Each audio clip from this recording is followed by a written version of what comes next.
Dear colleagues, the agenda for this meeting has been distributed. Could I please invite you to adopt the agenda? Are there any objections? The agenda is adopted. Thank you very much. Now, dear members, dear colleagues, dear friends, it is a pleasure to welcome you all to the meeting of the Assembly's Committee on Democracy, Human Rights and Humanitarian Questions. Given our full agenda, I will be brief. Still, I want to take this moment to highlight the core issues that have shaped the work of our committee and reflect on the efforts undertaken over the past year by myself and my dear colleagues on your behalf. Tragically, and I fear I've said this at the start of every committee meeting over my tenure as a chair, our committee's mandate has only grown more urgent. As war continues to rage in Europe and along our borders, the human rights situation across the OSCE region also continues to deteriorate. The very principles enshrined in the Helsinki Final Act are not merely eroding, they are being actively and systematically dismantled in far too many places. We are witnessing war, repression, and authoritarianism no longer being exceptions, but becoming disturbingly normalized. The belief that international law, rules-based systems, and accountability mechanisms could shield us from the worst is being pushed to its limits. Nowhere is the breakdown more tragically evident than in Ukraine. As we unthinkably enter the 4th year of this war, Russian forces continue to commit grave war crimes, including the deliberate targeting of civilians and critical infrastructure, abductions, forced deportations, and sexual violence. The scale of human suffering is immeasurable. Beyond our region, other crises also demand urgent attention. In the Middle East, particularly in Gaza, the humanitarian situation has deteriorated into a full-scale catastrophe. Tens of thousands have been killed, millions displaced, and access to essential humanitarian aid remains obstructed. Nearly 2 years after the October 7 attacks, hostages are still being held in horrific conditions, if they are still alive at all. The wider regional fallout is deeply alarming, with a very real risk of further escalation and spillover. Furthermore, forced displacement continues to rise, driven by conflict, political instability, environmental degradation, and economic hardship. At the same time, reports of mistreatment, violence, and unlawful returns of refugees and migrants at Europe's borders are alarmingly frequent and too often deadly. Equally troubling is the shrinking space for civil society, dissidents, and independent media. In too many OSCE participating states, journalists, activists, human rights defenders, and dissenting voices face surveillance, harassment, illegal detention, and deadly violence. And these are just a few of the most pressing human rights challenges we face. I am certain, however, that over the next couple of days here in Porto, our committee will engage in thorough and hopefully fruitful discussions on a broad range of issues. Yet, I want to assure you that I, together with the Vice Chair Sargis Kandanyan and Rapporteur Carina Odebrink, have remained committed to addressing these challenges, working throughout the past year to highlight urgent human rights concerns through the statements, initiatives, and our advocacy. On this occasion, I also wish to express my sincere gratitude to both Sargis and Carina for their dedication and excellent cooperation, and also friendship. As the committee's leadership, we have played active roles in election observation missions. Most recently, I served as a special coordinator for the limited mission during Romania's repeat presidential election. We have also contributed as members of the Parliamentary Support Team for Ukraine and the Ad hoc Committee on Migration have taken part in various OSCE initiatives with a strong focus on human rights. Furthermore, we have maintained close cooperation with the key OSCE executive bodies, particularly the Office for Democratic Institutions and Human Rights, the Representative on Freedom of the Media, the Human Dimension Committee, and the Finnish chairpersonship. Through these partnerships, we have aimed to further strengthen the OSCE distinctive parliamentary role in advancing human rights. Looking ahead, it is crucial that we continue to deepen our dialogue with civil society, human rights defenders, scholars, officials across the OSCE region, and partner organizations.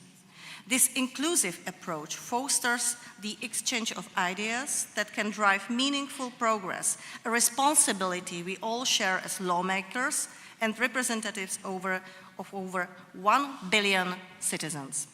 At this critical moment, I must emphasize that, especially in times like these, when we have returned to what was one unthinkable war in Europe and widespread violations of international humanitarian law and human rights norms, our only option is to remain vigilant and steadfast in our commitment, no matter how slow progress or how severe the setbacks.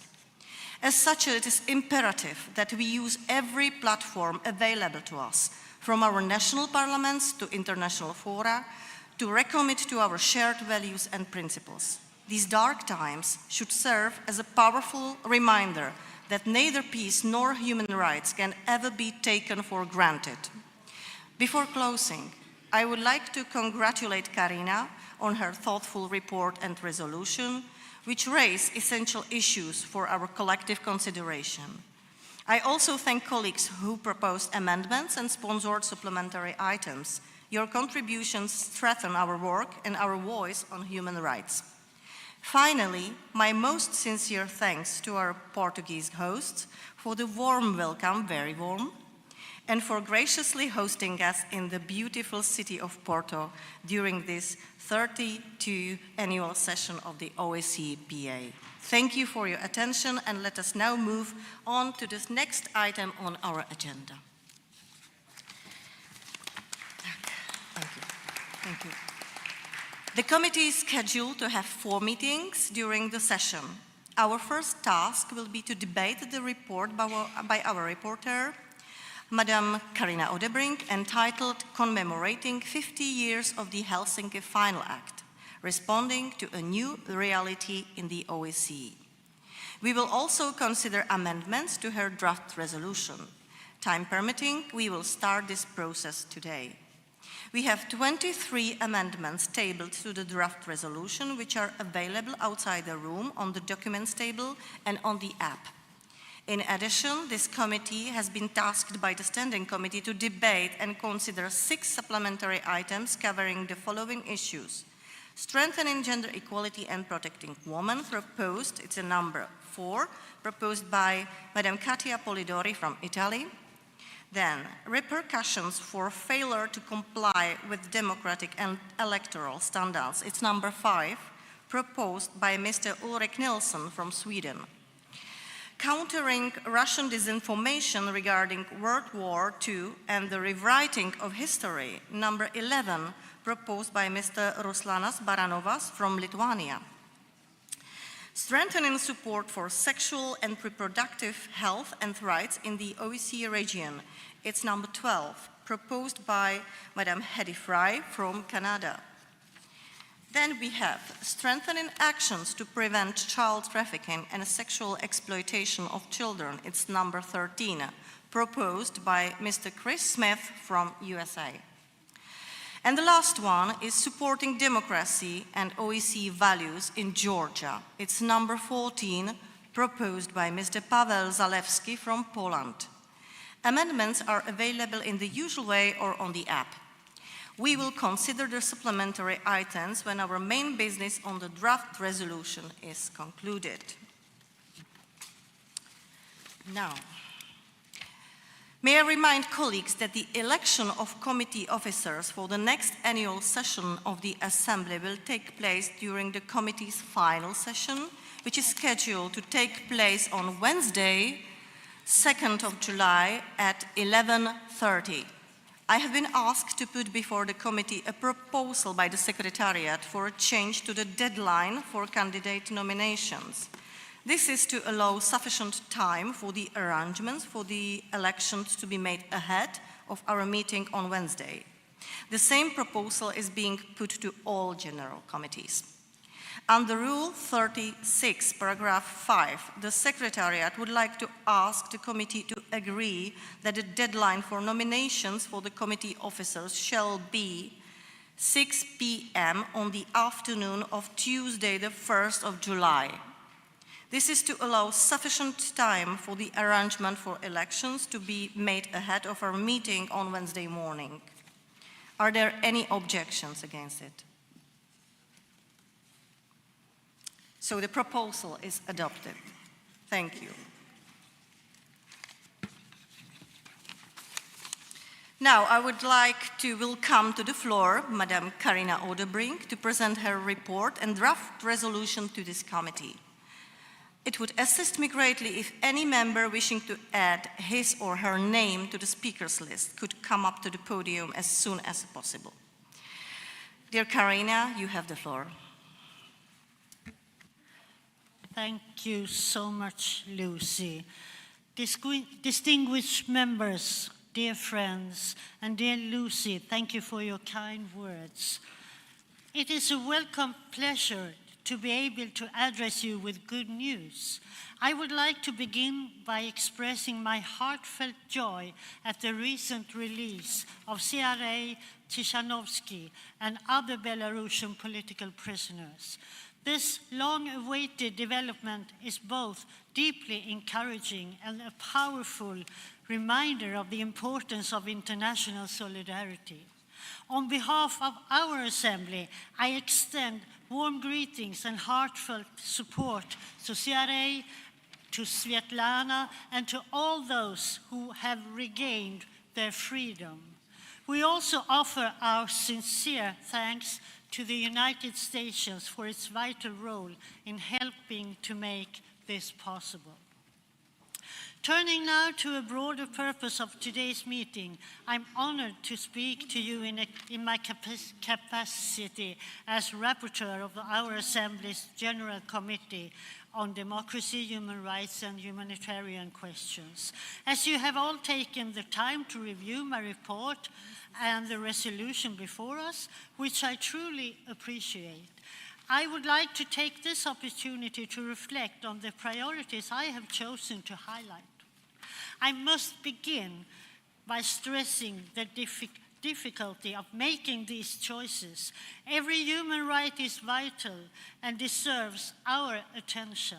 However, given the current circumstances, I believe that some issues demand our particular focus. I value your understanding and collaboration as we work through these urgent challenges together. Dear colleagues, as we gather here in Porto for the 32nd annual session of the OSCE Parliamentary Assembly, I'm deeply aware that we are marking a significant milestone, the 50th anniversary of the Helsinki Final Act. This fundamental document has shaped the very essence of our organization's approach to security, one that is firmly rooted in the conviction that democracy, human rights, and the rule of law are indispensable to lasting peace. Yet, it is profoundly saddening and deeply concerning to acknowledge that serious challenges we face today as we find ourselves in the darkest period in the history of our organization. The vision we embraced half a century ago is under severe strain. We confront a war raging in Europe, grave violations of international humanitarian law and human rights, and a troubling erosion of democratic freedoms. These rules this rule of law is increasingly threatened, replaced by repression and force. Independent media are silenced, civil society faces brutal crackdowns, dissenting voices are suppressed, and vulnerable groups are targeted with growing hostility. The war in Ukraine, now entering its fourth year, stands at the starkest example of these challenges. The humanitarian toll is devastating, millions displaced, thousands of civilians lost, and children enduring unimaginable suffering. Continued reports of war crimes, including the unlawful deportation of children, demand our urgent coordinated international response and our unwavering commitment to justice and accountability. Elsewhere, we witness critical crises unfolding on the borders of our region. The humanitarian catastrophe in Gaza has reached truly catastrophic levels. The loss of life, the vast human suffering, the destruction of infrastructure, the millions displaced, and the lack of humanitarian aid make this the deadliest conflict we have seen in recent history. Among these tragedies, over 100 hostages are still being held in Gaza, with growing uncertainty about their condition and no confirmation of whether many are still alive. Moreover, the broader regional fallout threatens stability and human rights far beyond the immediate area. These conflicts must compel us to prioritize adherence to international humanitarian law, protection of civilians, and accountability for violations. Ultimately, it is the people, those we represent as elected officials, who bear the heaviest burden, and all too often they pay with their lives. Another central focus of my report and resolution, as you will have seen, is the protection of fundamental freedoms, freedom of expression, assembly, and association, which we all know form the very foundation of any functioning democracy. Yet, these freedoms continue to be increasingly under threat in many OSCE participating states. The crackdown on independent media, the persecution of journalists, the targeted suppression of political opponents, as well as the rapidly shrinking space for civil society are deeply alarming. In too many instances, we see dissent being criminalized, protests violently suppressed, and civil society organizations branded as foreign agents to silence them. When fundamental freedoms are under attack, minorities and vulnerable groups suffer disproportionately. This is why my report and resolution also emphasize the ongoing threats to the rights of minorities. Legislative measures targeting LGBTI individuals, refugees and migrants, and religious minorities continue to be fueled discrimination and violence across the OSCE region.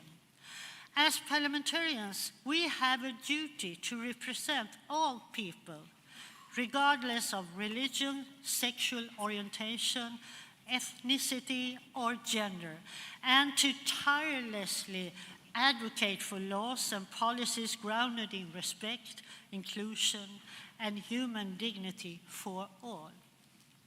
Closely connected to this issue of gender is the issue of gender equality, which I have made a central focus of my report, as it is also a matter of deep personal importance to me.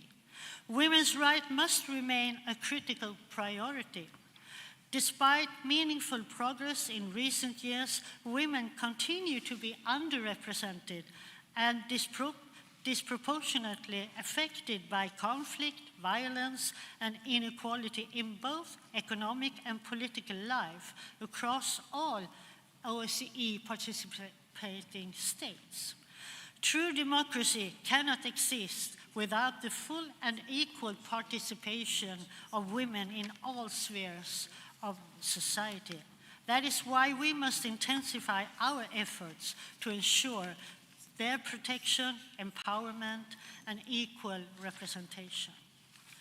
Dear colleagues, as the parliamentary dimension of the OSCE, we bear a unique responsibility to champion human rights of the people we represent, break political deadlocks, and provide the momentum necessary to uphold the integrity and effectiveness of this organization. We all recognize the invaluable role of the OSCE and the vital work it carries out, particularly in the human dimension. I wish to thank you all for your attention and for your thoughtful contributions, especially to those who have submitted amendments to strengthen the resolution and to the sponsors of supplementary items. Our active engagement in the OSCE and this assembly is essential, and it is our duty to act in the best interests of our citizens, the citizens we represent, and your efforts are vital to this case, to this cause. Let me conclude, dear colleagues, by reaffirming a simple but essential truth. Human rights are inalienable. They are the foundation of peace, justice, and dignity, and their protection must remain at the heart of everything we do. Across our region, the impact of these rights is felt every day in people's freedoms, their safety, and their ability to live with hope and security.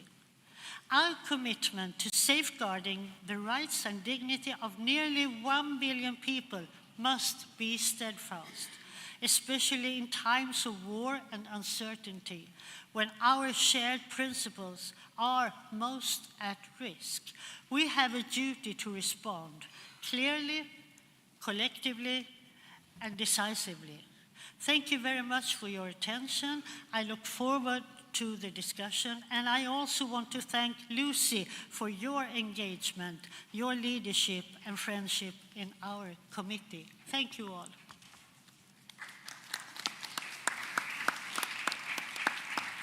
Thank you, Karina, very much. The floor is now open for the debate, and this time I don't have my bell and my gavel, but still I think you will be respectful to other colleagues and you will keep the 3 minutes limit for your speeches.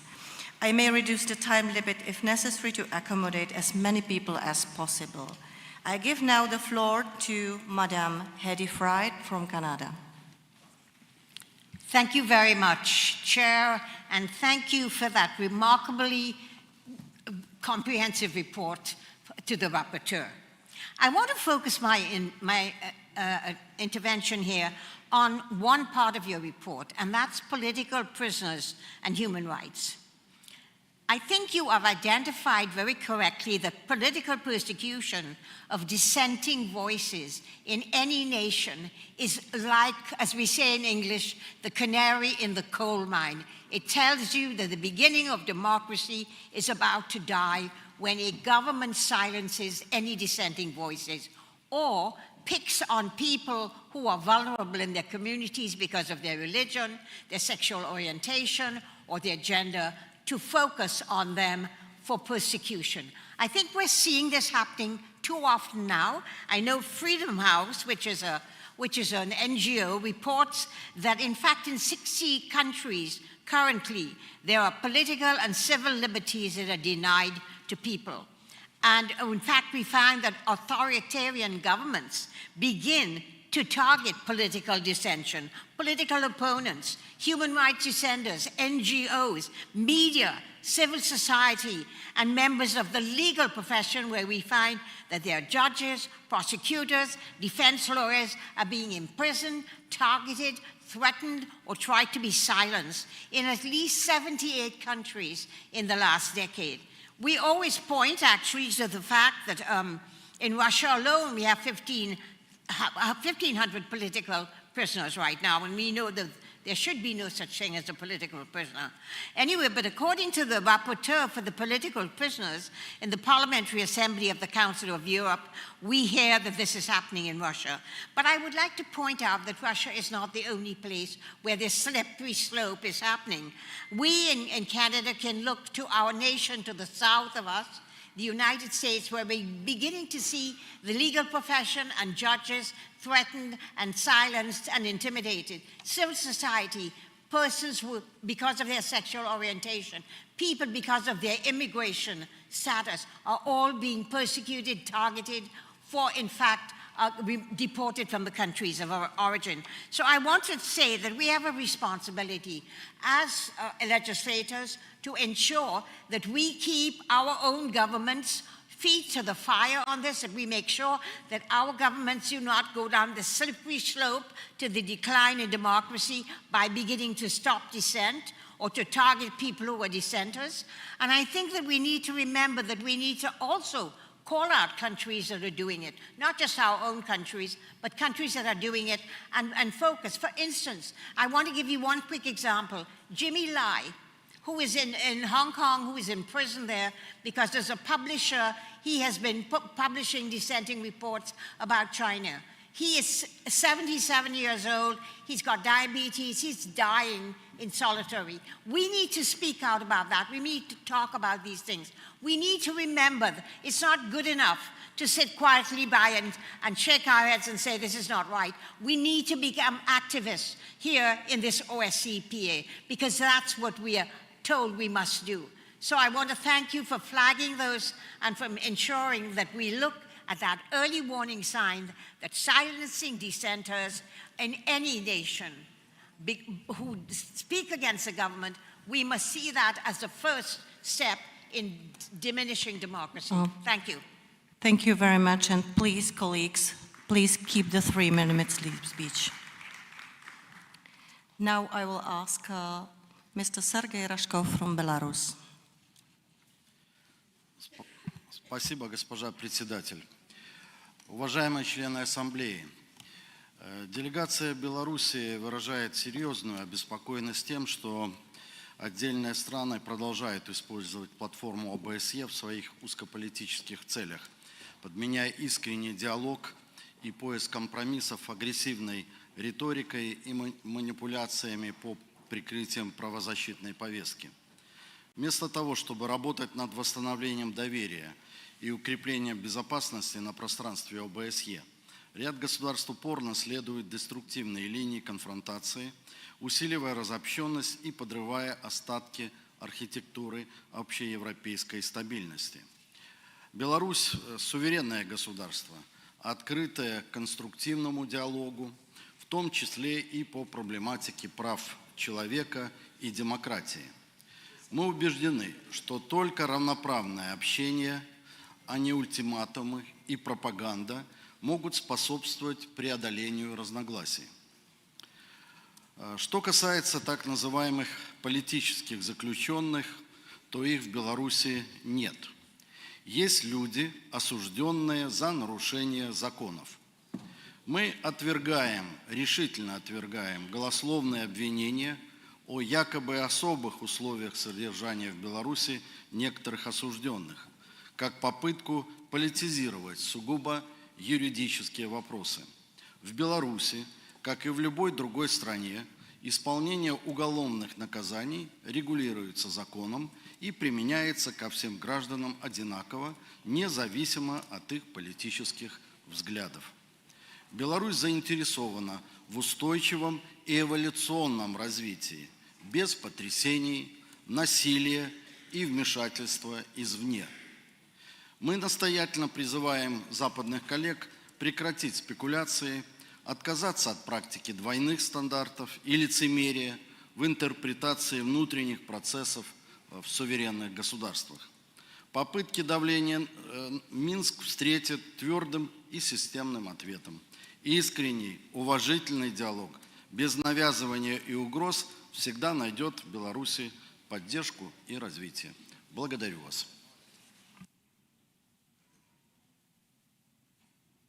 Thank you. Now I give the floor to Mr. Pavel Bartoszek from Iceland.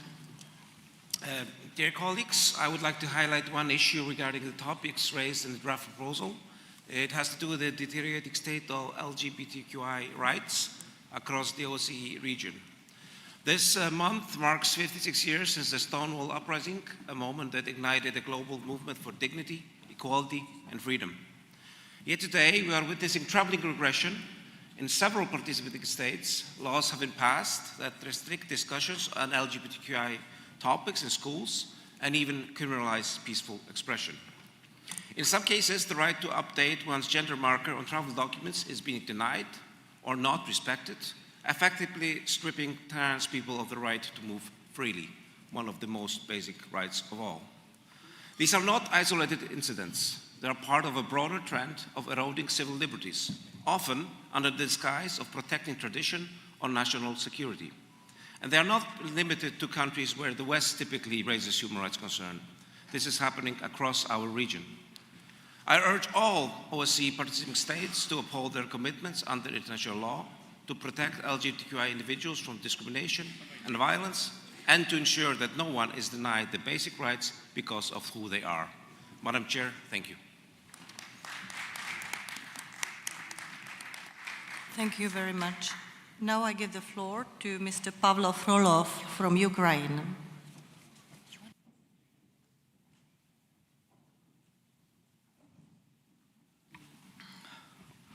Thank you, Madam Chair. We are grateful for the report and draft resolution, which reflects the entire terrible humanitarian situation due to Russia's aggressive war against Ukraine, a country that for over 3 years has stood on the front line of this brutal war. As we speak, more than 1,100 kilometers of our land are active battlefields. Russia has not abandoned its goals of destruction and domination. On the contrary, it is escalating. What we are facing is not just war. It is a systematic assault on democracy, human rights, and the very essence of international law. The UN Human Rights Monitoring Mission has already verified over 13,000 Ukrainian civilians killed, including hundreds of children. The actual number is far higher. Over 224,000 civilians, infrastructure sites, homes, hospitals, schools has been destroyed. More than 300,000 homes are in ruins. This is not collateral damage. This is a state terrorism. Russia uses soldiers from North Korea, intermediate range ballistic missiles, has now chemical substances on the battlefield, a gross violation of international law conferred by the Organization for Prohibition of Chemical Weapons. Ukrainian civilians and prisoners of war are systematically tortured. Cultural and religious heritage is being deliberately erased. This is not just a military invasion. It is an attempt to annihilate Ukrainian identity.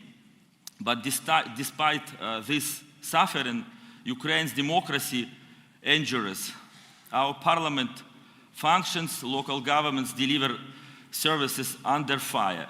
We pass reforms, fight corruption, and defend freedoms, all while our cities are bombed and our people displaced. In our parliamentary work, we focus on protecting the right of the 4.6 million internally displaced persons and 6.9 million refugees abroad. We are creating policies that ensure that they access to housing, healthcare, education, and justice. But we cannot do this alone.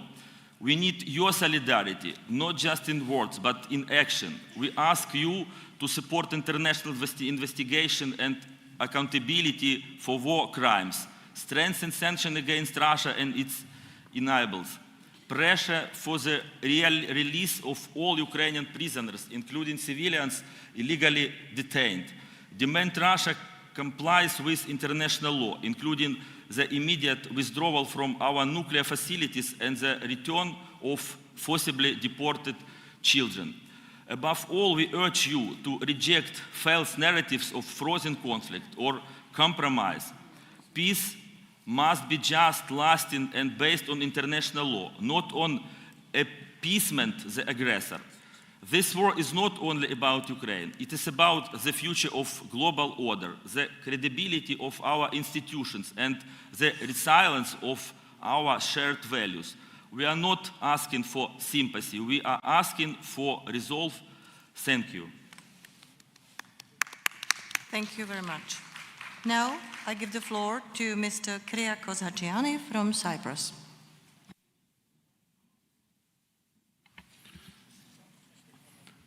Dear colleagues, Madam President, the barbaric terrorist attack on a Greek Orthodox Church in Syria, which deliberately targeted civilians and minority communities, is a flagrant violation of fundamental human rights and a brutal blow to freedom of religious expression and peaceful coexistence. Such actions cannot and must not go unaware by the international community. The protection of vulnerable communities in Syria is not merely a humanitarian issue, it is a political obligation. The OSCE must take a clear and principled stance in this regard. Having said this, we cannot turn a blind eye to systemic barriers, discrimination, and the lack of adequate protections faced by minority populations, including ethnic, racial, religious, gender, and sexual minorities, as well as other vulnerable groups across the OSCE region. The regime in Syria must be pushed to adopt policies that foster inclusive societies and promote positive interethnic relations with the goal of full integration of minorities. Simultaneously, the protracted military operations in the Gaza Strip have created a severe humanitarian crisis. We fully recognize and respect Israel's legitimate right to self-defense, especially in the face of threats posed by terrorist organizations such as Hamas and Hezbollah, which have repeatedly targeted civilian populations and undermined regional stability. But we have to take into account that any actions taken are proportionate and in line with international humanitarian law. Cyprus, as EU member state close to Gaza, stands ready to play an active role in the delivery of humanitarian aid. Leveraging its strong and long-standing relation with Israel, Cyprus is well positioned to highlight the constructive role the European Union can play in this region, while also sending a clear message to the Arab world that the EU remains committed and attentive to developments on the ground. Moreover, nuclear safety and the protection of critical infrastructure must be elevated to a top priority on our political agenda. From Zaporizhia to Natanz, security is not negotiable when the survival of our societies is at risk. The targeting of energy infrastructure and the growing risk of technological and environmental disasters demand urgent collective action. Finally, we remain gravely concerned by ongoing crackdowns against journalists, human rights defenders, and political opponents across the OSCE region. These repressive actions are often the result of a shrinking space for civil society, even in countries where it has historically played a vital role in democratic development. As an organization committed to security and cooperation, we must call for the immediate release of all illegally detained journalists and political prisoners in the OSCE region. This is not only a matter of principle, it is a legal obligation under participating states' international commitments regarding civil and political rights. At the same time, we must offer our full support to civil society organizations, helping to enhance their capacity and ensure their continued contribution to democracy, peace, and human rights across our region. Thank you very much. Now I give the floor to Mr. Azay Guleyev from Azerbaijan. Thank you very much, Madam Chair, dear colleagues. Dear Karina, I would like to sincerely thank you for your dedicated efforts in preparing such a comprehensive and thoughtful draft report and resolution. In particular, I commend your commitment to maintaining a balanced and objective approach in addressing the complex issues surrounding the interstate normalization process between Armenia and Azerbaijan. As you will recall, we had a substantive and at times intense debate on this matter during our Bureau meeting in Copenhagen last April. I greatly appreciate that you took into account many of the views expressed during that discussions, especially in shaping paragraph 52. While it may not be perfect, the paragraph now offers a more balanced and accurate reflection on the current realities on the ground. The language was deliberately designed to avoid inflaming tensions and to support the ongoing peace process in our region. However, as you are aware, several amendments have been introduced by Armenian delegation that would fundamentally alter the intent and wording of this paragraph. Having carefully reviewed Amendment 14, submitted by a member of Armenian delegation, I must conclude that it seeks to entirely undermine the language agreed upon in the Bureau. Unfortunately, this proposed amendment reintroduces outdated and absolute narratives, such as references to Nagorno-Karabakh, which have no place in our current peace agenda. Rather than promoting reconciliation, it appears to deliberately provoke rolling back hard-won progress and damaging the fragile trust between the parties.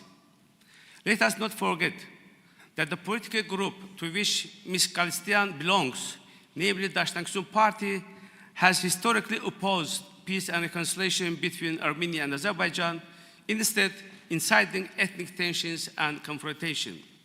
I firmly believe that our assembly should not allow such forces to derail the normalization process. We have a responsibility to support and encourage peace, not to embolden rhetoric and threatens it. This is why, dear colleagues, I call to reject Amendment 14 while considering it, which will eliminate the need for our counter-proposals and enable keeping the original text as it is. Thank you, Madam Chair. Thank you, Azay. And now I give the floor to Madam Irina Gerashenko from Ukraine.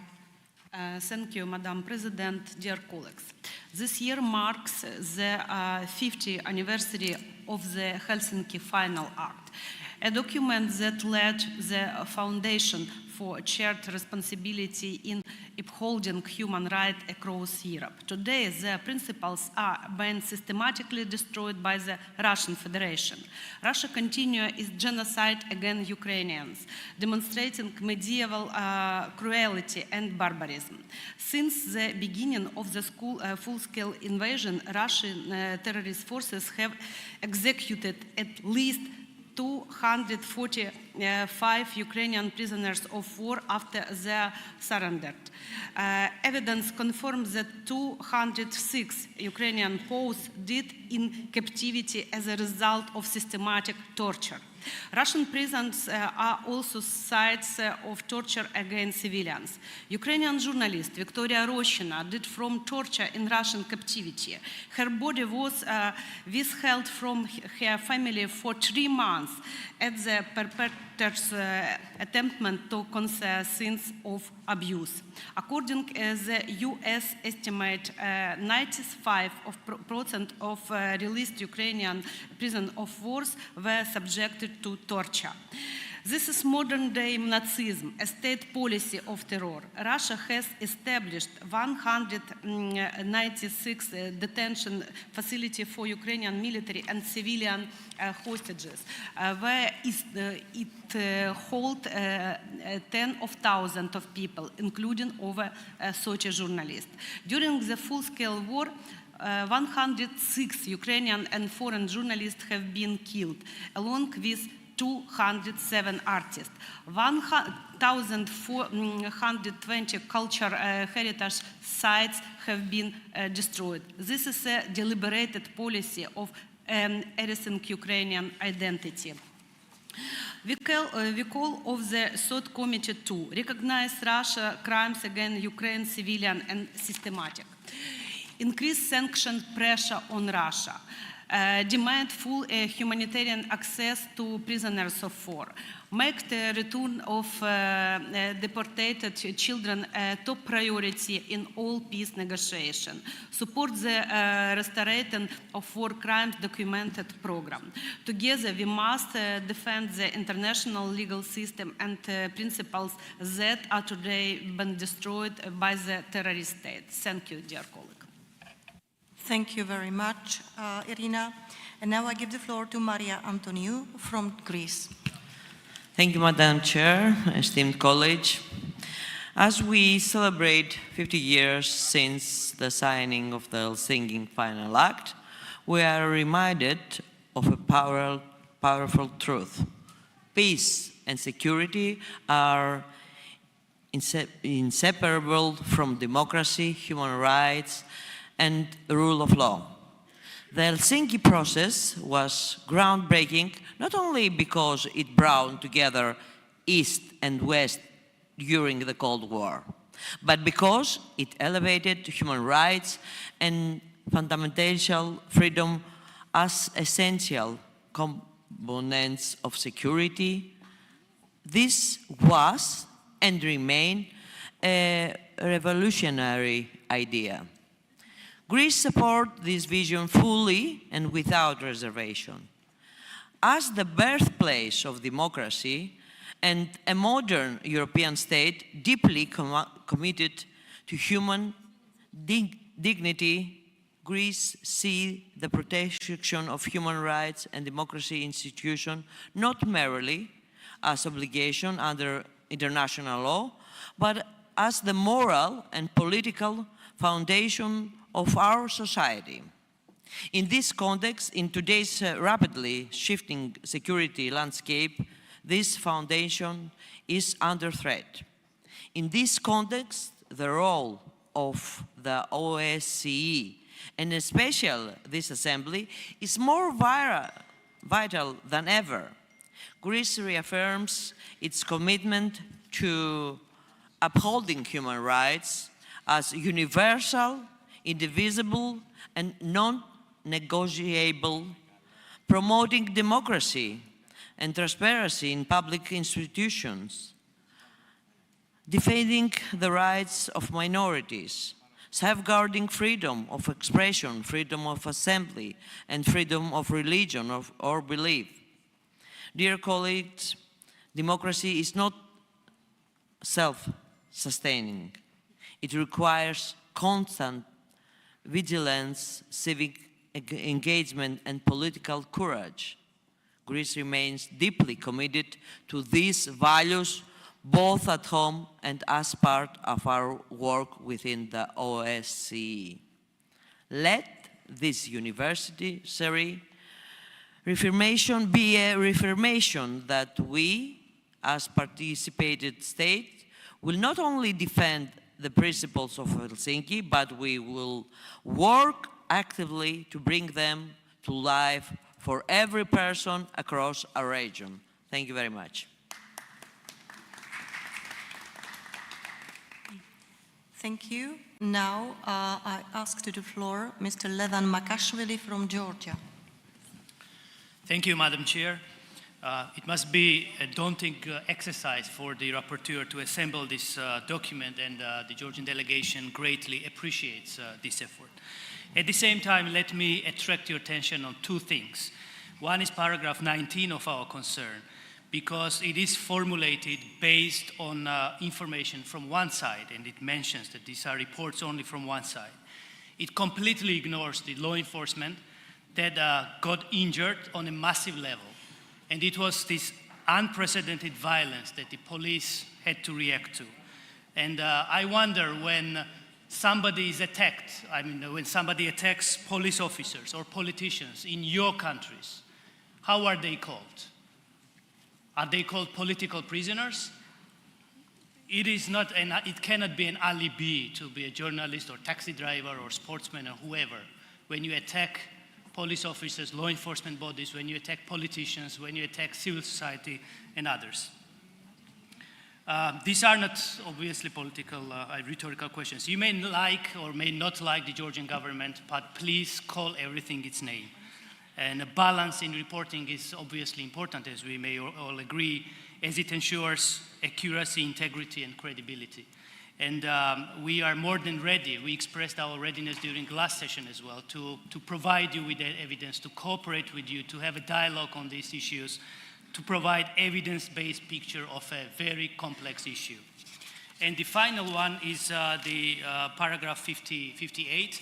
It mentions that we welcome the invocation of OSCE Vienna mechanism, and indeed, we also welcome this to use the instruments of OSCE and mechanisms of OSCE, and the Georgian government already responded with the questions that you had, the Vienna mechanism had, back in January. So we already did that, and we are more than ready to continue to cooperate with you, to have a dialogue with you in any format of OSCE, to clarify any issue or any question you may have in this regard. Thank you. Thank you. Now I give the floor to Mr. Nikola Mitchevsky from North Macedonia. Thank you, Madam Chair. Dear colleagues, ladies and gentlemen, I would like to thank our reporter, Ms. Karina Odeberg, for her work on this excellent report and resolution that is presented today. As she mentioned, we parliamentarians must be encouraged to keep facilitating dialogue, raising awareness, and sharing expertise while working closely with OSCE executive structures and institutions to enhance coordination and align policies on key human rights and democracy challenges. Today, we gather to commemorate a historic milestone, the 50th anniversary of the Helsinki Final Act, a landmark achievement in the pursuit of peace, security and cooperation across Europe and beyond.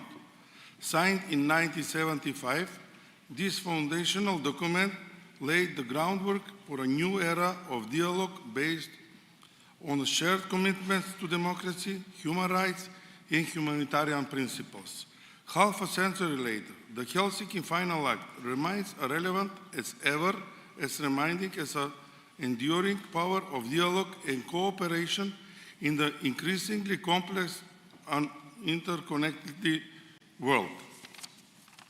But today, we face a rapidly evolving geopolitical landscape marked by the new challenges, from renewing great power tensions and hybrid threats to the erosion of democratic institutions and the persistence of human rights abuses. The OSCE's commitments to democracy, human rights, and humanitarian questions remains paramount. But the tools and approaches we deploy must adapt to the new realities. In the realm of democracy, we are witnessing challenges to electoral integrity, disinformation campaigns, and declining public trust in institutions. In humanitarian terms, conflicts and crises continue to displace millions and deepen human suffering. The OSCE's role facilitating dialogue, confidence building, and reconciliation efforts is indispensable. We must further strengthen mechanisms for early warning, for conflict prevention, and post-conflict rehabilitations. The calls for a new political will gather cooperation among OSCE participating states and mindful engagement with civil society and all stakeholders. Together, we can ensure that the Helsinki Final Act's legacy is not merely a memory, but a living, breathing framework for peace and progress in the decades to come. Thank you for your attention. Thank you. Now let's hear from Yaroslav Yurkishin from Ukraine. Thanks a lot, dear Madam Reporter, for these really crucial reports. And first of all, I want to stress that even in this meeting room, in this session, we see how deeply problem exists in our region. When we condemn Russia and its proxy, in that time we heard about not touch sovereignty country which have political prison. And it's not different between Victoria Roshina, who was killed in age 27, whose body was so hardly injured that we even don't have possibility to understand condition, how she exactly was killed. And Igor Lednik, Belarusian opposition, who was killed in prison in age of 64. He was arrested with hardly heart disease and second group of disability and don't have any medical cure in prison. Because of that, he was died. When we're talking of freedom of speech, I stress that safety of journalists crucially necessary for democracy. We must understand that it's very crucial difference between freedom of speech and freedom of manipulation. When some country talking about political prison, so we don't have political prison, but people died for their political activity in prison, journalists died.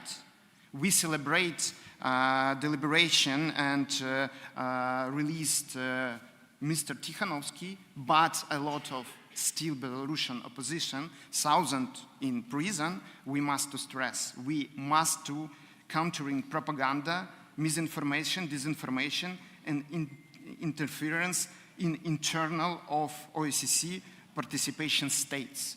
Due to that, we invite we with our Norwegian colleagues, today after our meeting in 12:30 in meeting room 2 to discuss this crucial topic. And thanks for your help. We must be strong together. Democracy can win only will we have our unity. Thanks. Thank you, Yaroslav. Now, Mr. Ozgul Saki, the floor is yours. Thanks, Madam Chair. First, I would like to say that we shouldn't prepare reports with a double standards perspective. Let me explain what I mean. For example, Russian occupation of Ukraine and Russia's war crime included in this report. But why not Israel's war crime included this report? And it should be why Israel's occupation of Palestine territory, why not? It's an important question, I think. Of course, yes, I recognize that report says that UN reports estimate over 50,000 Palestinians, including 14,000 children, have been killed. But who killed them? Why their report cannot say Israel killed them? Why? It is very important. And another thing. In the Russian Federation and Belarus state, control over the media has reached near totality. Yes, it is right. But journalists banned from entering Gaza by Israel ban still effect. Why this fact isn't included in this report? It is very important, I think.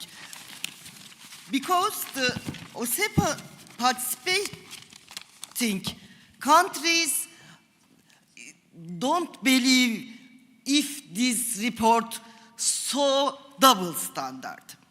And another fact, minorities and vulnerable groups, that's fact. For example, Hungary to ban Pride March. Unfortunately, Pride marches have been banned in Turkey since 2015.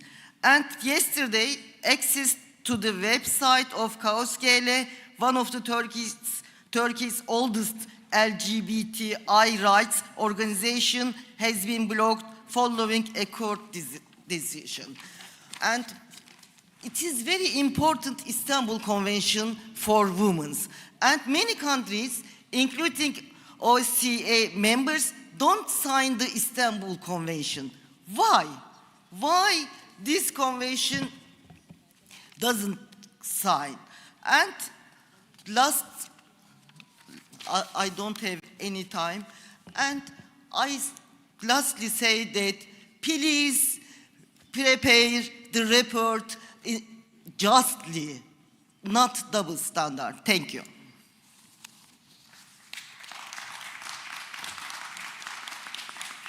Thank you very much, Madam Ozgulsaki. And now I give the floor to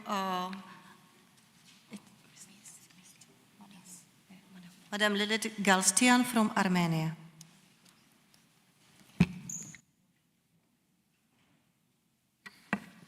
Thank you. Dear colleagues, the Genocide Convention, ratified in 1951, established the framework for preventing and punishing the gravest crimes against humanity. Yet today we witness a grim reality where the commitments are disregarded and international institutions fail to prevent atrocities with tragic consequences. The Nagorno-Karabakh conflict exemplifies this failure. In 2023, over 120,000 indigenous Armenians were forcibly displaced from Nagorno-Karabakh following a deliberate blockade that cut off access to essential supplies such as food, medicine, and fuel. An entire community has been uprooted from his ancestral homeland. For the first time in centuries, Nagorno-Karabakh stands empty in its native Armenian population. Homes, schools, cultural and religious heritage is eliminated or is under destruction. This is not merely a humanitarian crisis. It's a textbook case of ethnic cleansing occurring within the OSCE's area of responsibility. Let me emphasize, Azerbaijan's aggression cannot be treated as a closed chapter. The conflict remains painfully ongoing unless 150,000 indigenous Armenians under international guarantees are allowed to exercise their undeniable right to return. Azerbaijani troops occupy 200 square kilometers of Armenia's sovereign territory, with the leader of the authoritarian regime claiming parts of Armenia as Western Azerbaijan. Nagorno-Karabakh's former leaders and Armenian prisoners of war remain in Azerbaijani custody under troubling conditions amid credible reports of torture and sham trials violating international norms. This is not an isolated tragedy, but a broader pattern of institutional failure we are witnessing today in Gaza, where global response to the unfolding genocidal horrors remain uneven and paralyzed by geopolitical interests. When the pain of some is acknowledged while others are ignored, we erode the universal foundations of justice and human dignity. Therefore, dear colleagues, I call on the Assembly and my esteemed colleagues to, first, demand the immediate and unconditional release of all Armenian prisoners of war and detainees, and ensure OSCE observers to monitor legal proceedings. Second, support the urgent deployment of a UNESCO fact-finding mission to document and protect Nagorno-Karabakh endangered cultural heritage. Dear colleagues, upholding international law is not just a moral duty, but an obligation. And dear colleagues, I and my party belong I belong, raise the voices of millions who expect a long-lasting peace based on fair solutions, not on aggression and genocidal behavior. Instead of groundless accusations, I will recommend my colleague from Azerbaijan to demonstrate political will, allowing international observers to monitor the sham trials in Baku and the destruction of Armenian traces and Armenian heritage in Nagorno-Karabakh. Thank you. Thank you. Now let's hear from Madame Sevini Fatalieva from Azerbaijan. Thank you, Madam Chair. Let me first thank Madam Rapporteur for the important work she has done in preparing a comprehensive report. At the same time, I would like to respond to the previous speaker, to Madame Galsyan. You know, we are on the eve of signing the peace treaty. We are quite successful in peace negotiations, and if we will not stop accusing in non-realistic accusations, in non-realistic and presenting non-realistic and absolutely false facts to the audience, I think that we will not move forward in this peace negotiations. And it's time to accept the reality, accept the facts that are existing and the processes that are going on. Dear colleagues, as we mark the 5th anniversary of the Helsinki Final Act, this is not only a moment to reflect on the progress achieved, but also an opportunity to ask ourselves how we can act in today's realities to uphold and advance its principles. In this regard, I firmly believe that addressing the humanitarian consequences of conflicts must remain a key priority for our committee. It is with this understanding that the Azerbaijani delegation have proposed several constructive amendments to the draft resolution. Indeed, over the past year, we have witnessed notable progress toward achieving lasting peace between Azerbaijan and Armenia, including the completion of negotiation on draft peace agreement. We sincerely hope that the remaining obstacles, in particular the territorial claim on Azerbaijan enshrined in Armenia's constitution, will soon be removed, paving the way for the agreement signing. At the same time, we must emphasize the need for tangible international support in addressing the severe humanitarian consequences of the conflict with Armenia. More than 800,000 internally displaced Azerbaijanis are still unable to return home due to the massive destruction of nearly 900 towns and villages and extensive landmine contamination, which affects 14% of Azerbaijan's territory. The total damage exceeds $150 billion. Over the past 30 years, more than 3,400 of our citizens have fallen victims to landmine explosions, with nearly 400 incidents since 2020. And the most recent tragic incident took place today when a civilian in Aghdam lost a foot to a mine. We therefore call for strong international solidarity and assistance to support Azerbaijan's humanitarian demining, reconstruction and rehabilitation efforts. These steps are vital not only for rebuilding communities, but also for securing lasting peace and reconciliation across the region. Dear colleagues, let us not forget the strength we need to ensure lasting peace, stability and security in our region lies in our collective efforts, in our readiness for open dialogue and mutual understanding. It is this approach that will guide us toward our shared prosperity. Thank you. Thank you. Now, Madam Kristen Blower from United Kingdom, the floor is yours.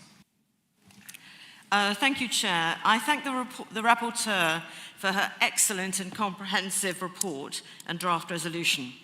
I wish to make a brief remark in relation to women, specifically the need to combat and eliminate gender-based violence and discriminatory practice wherever they occur, and to amplify the call for a higher level of safe political participation from women in all OSCE participating states, as of course we should do globally. There is a need to ensure cooperation and capacity building across states in order to do this. Speaking as a former teacher, I note the importance of education for girls and young women to ensure that they are aware of their human, civil, and political rights and the centrality of the international rules-based agenda. We in the OSCE need to build the resilience of girls and of young women so that they are fully able to participate in a meaningful way in political activity and to provide role models for those girls and women who will follow them. We need more active political women. Thank you.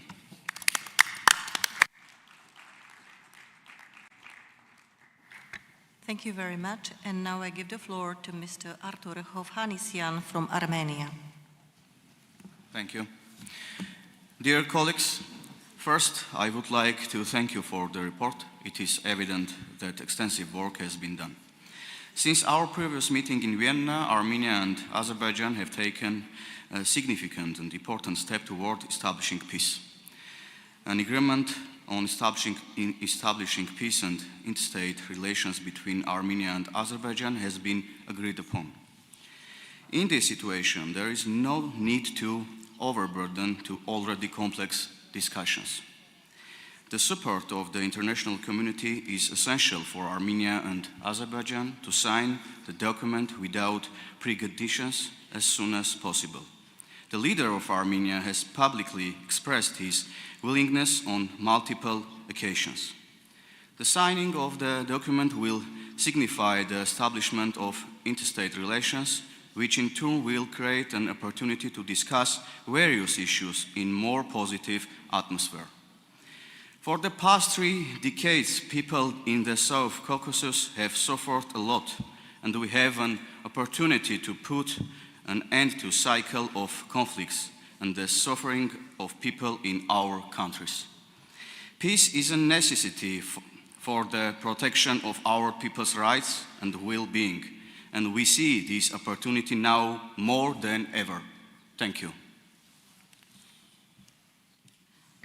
Thank you very much. Now, Mr. Stéphane Demilly, la parole est à vous.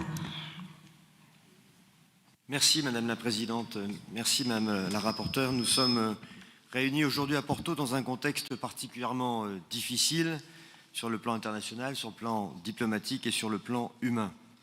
Plus de 3 ans se sont écoulés depuis le début de l'agression militaire de la Russie contre l'Ukraine, comme l'a rappelé notre collègue Pavlov. 3 années de guerre qui ont causé la mort de plus de 10 000 civils, dont près de 600 enfants, selon les Nations Unies, et ce ne sont que les chiffres vérifiés. Des millions de personnes déplacées, des familles brisées et bien sûr des villes détruites. Face à cela, notre devoir en tant que parlementaires est de rappeler avec force que la guerre en Ukraine est non seulement une tragédie humaine, mais aussi une violation grave et continue du droit international. La Charte des Nations Unies, les accords d'Helsinki de 1975 dont nous commémorons le 50e anniversaire, et tous les principes fondateurs de l'OSCE reposent sur le respect de la souveraineté, de l'intégrité territoriale et du règlement pacifique des différends. Or, en Ukraine, ces principes sont bafoués et bafoués quotidiennement. L'OSCE a joué et doit continuer à jouer un rôle déterminant pour renforcer le dialogue et la diplomatie, pour mobiliser la communauté internationale et alerter quant aux violations du droit humain. Le conflit en Ukraine ne doit pas devenir une guerre oubliée, en second plan, derrière d'autres actualités tout aussi tragiques. Il n'y aura de paix véritable que dans le respect du droit international, dans la reconnaissance de la souveraineté de l'Ukraine et dans la responsabilité des actes commis. La question du retour des enfants ukrainiens déportés en Russie constitue par ailleurs une urgence morale et humanitaire. Ces enfants ont été arrachés à leur pays et séparés de leurs familles. Conformément à la Convention des Nations Unies relative aux droits de l'enfant, leur rapatriement doit être une priorité absolue, la priorité absolue, qu'il y ait ou non un accord politique entre l'Ukraine et la Russie. La justice et la dignité des enfants ne peuvent dépendre du bon vouloir des belligérants, elles relèvent de notre responsabilité collective.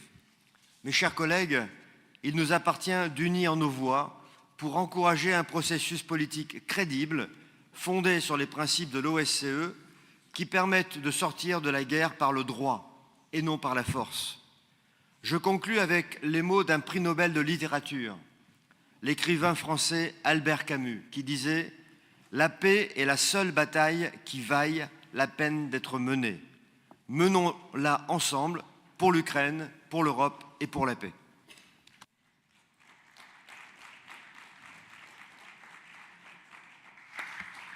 Thank you. Now let's hear from Victoria Kniakinsburska from Ukraine. Thank you. Dear colleagues, it is said that children who have never known war believe peace to be natural order of things. But our children, Ukrainian children, know the truth. Peace is a fragile miracle, one that must be protected and defended every day.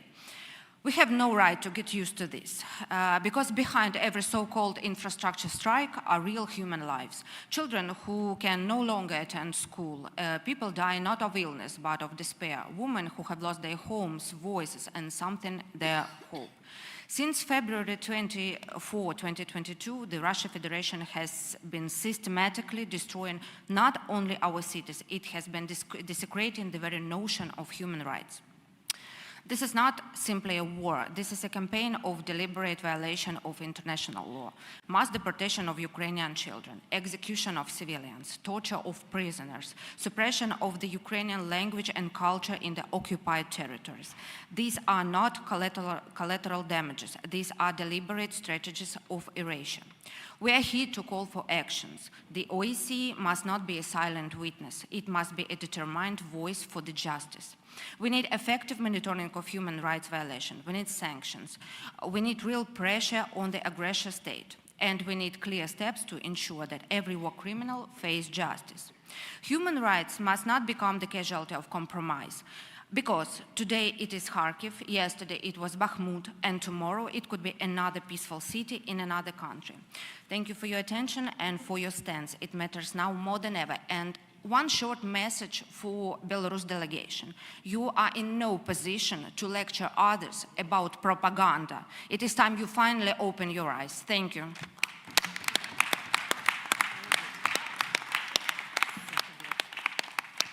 Thank you. And now we have the last speaker on our list, and it's Mr. Gaya Mamadov from Azerbaijan.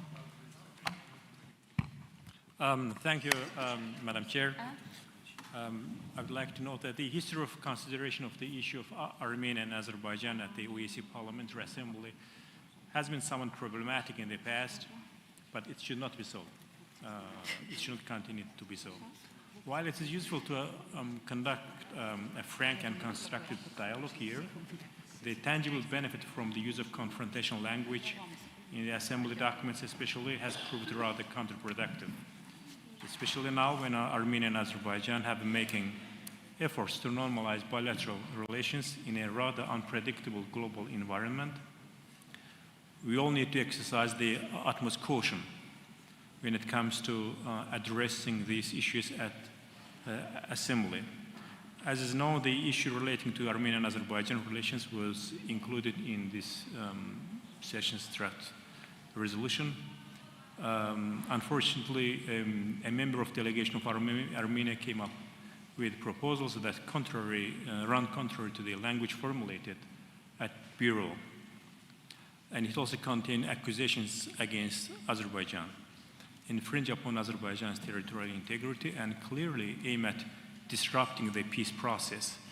We also heard similar accusations today by the same member. I wish to remind to our Armenian colleague that we are here at the Human Rights Committee, for which the equality of human beings in rights and dignity is of paramount importance. Having heard of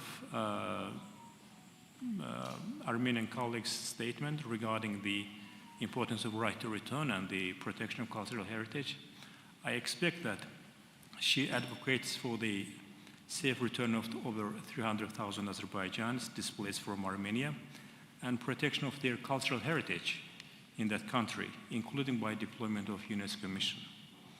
Anyway, we expect from the delegation of Armenia to take necessary steps to prevent attempts to disrupt the peace process.